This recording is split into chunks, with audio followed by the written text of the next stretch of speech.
faster than the other team. That's the only thing. Now joining us from Minnesota, our reporter covering the Lakers, Dave McMenamin. Dave, we just heard what LeBron is prioritizing here. What's JJ Redick's message? Yeah, Malik, I spoke to JJ yesterday, and he said after looking at the game tape from the first two games of the series, there's a lot for the Lakers to clean up offensively. And he said in order to do so, he wants to see them play with some more pace and some more thrust. You think about the offensive numbers that they've had in the fast break. They were dominated in game one, only scored 6. They won the battle in fast break in game 2, but even still, in winning it, they only scored 13. So he thinks that they can boost their numbers by, running more. But I asked LeBron that question before he gave that answer this morning at shoot-around, and, I hearkened back to the 2015 finals when he was just trying to drag the Cavs across the finish line against the Warriors. And back then he said, I'm throwing efficiency out the window. Sometimes the numbers don't matter so long as you are bringing the fight to the battle. Okay, so that's the Lakers side of this. On the other side, you spoke to Rudy Gobert at Wolves shoot-around. What can you tell us about how he sees his impact in this series? Yeah, I mean, it's been a battle between Rudy and the Lakers stars, and he got the better of them. Even though the Wolves lost game 2, Rudy Gobert, as the isolated defender against LeBron James, Luka Doncic, and Austin Reeves, held those guys for 3 for 12 shooting.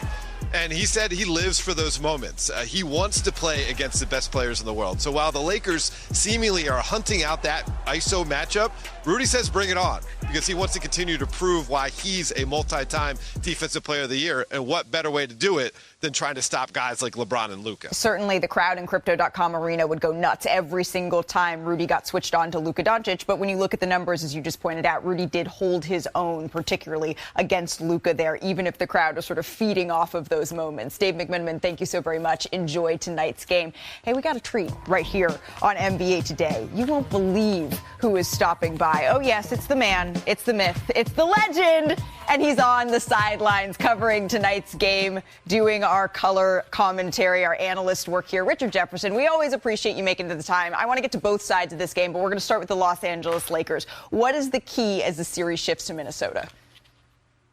Ooh, there's so many keys. I would look at, one, the others. I would look at who's going to play well. You saw Naz Reid play well. You saw Jaden McDaniels play well in game 1. Those guys are going to have to continue to hit shots, especially McDaniels.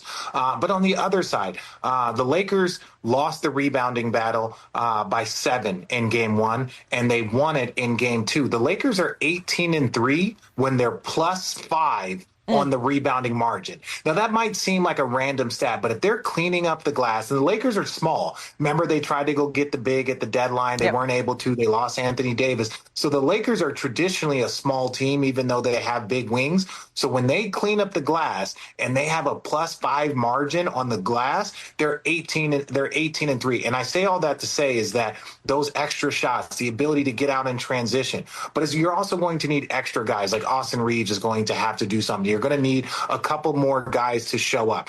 In the Minnesota win, they had 7 guys with 9 or more. 7 guys with 9 or more. And that just shows the balance. And on the Lakers side in game 2, they had a much better balance in the scoring opportunity. So I think it's the others, but I also think that rebounding margin is something that you're going to have to really pay attention to. Yeah, Austin Reeves was able to find much more of a rhythm here in game 2, help out Luka Doncic. I'm also wondering, we've talked about LeBron James, his health. I'm very curious to see if this is one of his more signature, at least scoring performances, because defensively, he still looked pretty good. All right, let's go to the other side of this one, Richard. How can Minnesota capitalize on their home court advantage here? Well, Minnesota's been a real funny team at home, especially if you look at last year in the postseason, winning 2 games against Denver, then losing 2 games at home, ultimately still winning in game 7. But I think Minnesota, they've got to show some maturity. They've got to continue to grow. They've got to be greedy. They didn't look greedy in game 2.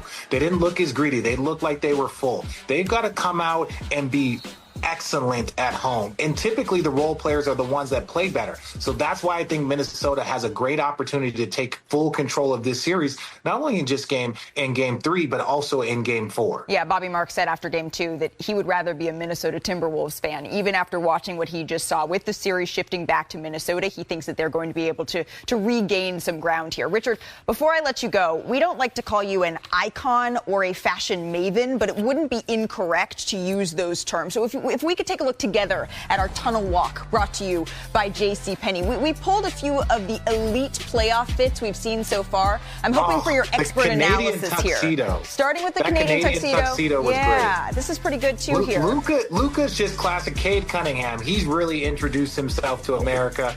Steph, he's still expressman. That's what Steph does. I think he still has a collab. But this right here is called aura. What you see right there, those three, that's called aura. And I've always said this. If you see a well-dressed 7-footer, shout out to my guy Chet Holmgren, they had to work twice as hard as everybody else that gets to shop off the rack. So Chet has some custom fits there. Yeah. He's looking elite. Well, what about this guy, though? After, obviously, we see what is done in the NBA, but it looks like Schefter was taking some tips from you with the hoodie, but he also added the tie.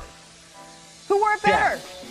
I want to tell you, the tie hoodie with the print on the suit.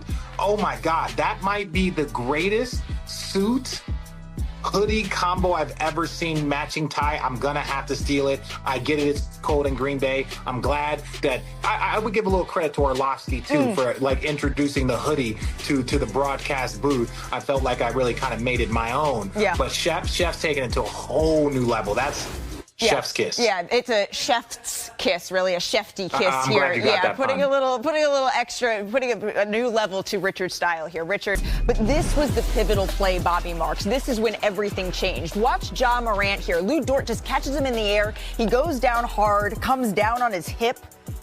And then there were some words exchanged here. Lou Dort said after the game that he didn't mean to. He didn't intend to hurt Ja Morant. Ja would miss both free throws, exit the game, and didn't return. Right. He slipped. I mean, listen, Lou Dort slipped on that, but that changed the game as far as that Ja Morant Might injury. change the series. You know what else changed the game? Chet Holmgren. After going 0 for 4 in the first half, he started to get buckets here, heated up really in the third quarter, Mark Spears. And see that little tracker at the bottom of your screen? Since Ja Morant went out, watch the Thunder start to roar.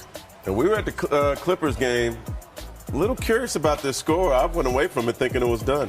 I was watching on your phone, Malika. Well, that's the thing, is that in the NBA, no lead is safe here. So fourth quarter, the lead has been cut to 8. Holmgren, he drives inside for the dunk. So now the lead is trimmed to just 6. And then less than a minute later here, Shai Gilgeous-Alexander hits a nice little step-back 3 there. Here comes the Thunder within 3. Lightning doesn't strike twice, or it does, but so does the Thunder. Here comes Jalen Williams, hits the pull-up jumper there.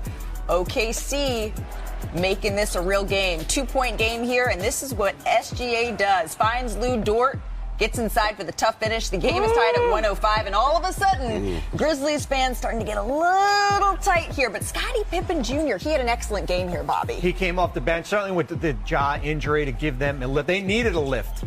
And he was certainly the one to provide it here. Holmgren, though, the wing 3, gets that one to go. The game tied back up at 108. Then after free throws, OKC up 3 with 34 seconds left. Memphis with the ball, but keep an eye on Alex Caruso here. The activity, Bobby. The difference maker. 4 steals in the second half here. And then after contesting, he leaks out.